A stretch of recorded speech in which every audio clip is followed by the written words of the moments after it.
I'm amazed how many uses you have for a buffer. Mainly I use it to polish my old Yaris headlights. This is battery powered.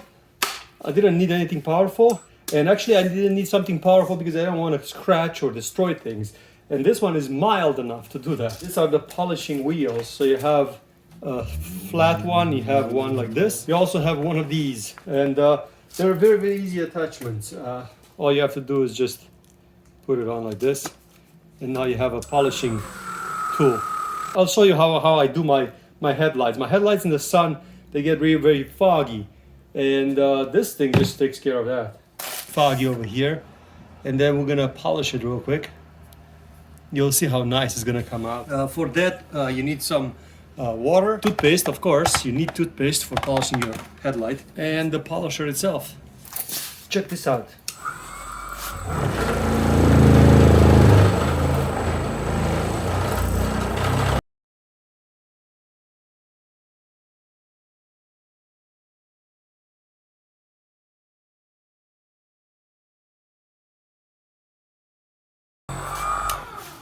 And there it is.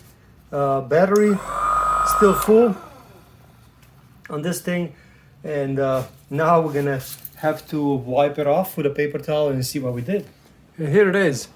Nice and shiny. It just needs to dry out a little bit, but way better than it was before. Look at this one.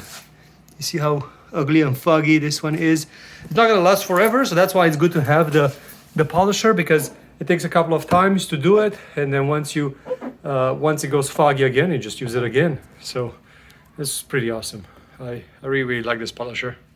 Once you're done, this one rips off, and you can just wash it in the sink, and you're good to go. And you can put another one in, whatever work you need to do. It's really, really easy. So battery powered, wireless.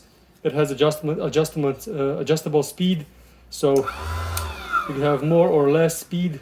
Depends on what kind of polishing you want to do. It's quite good. I really like this thing. Link at the bottom for those people that are interested. Awesome tool to have.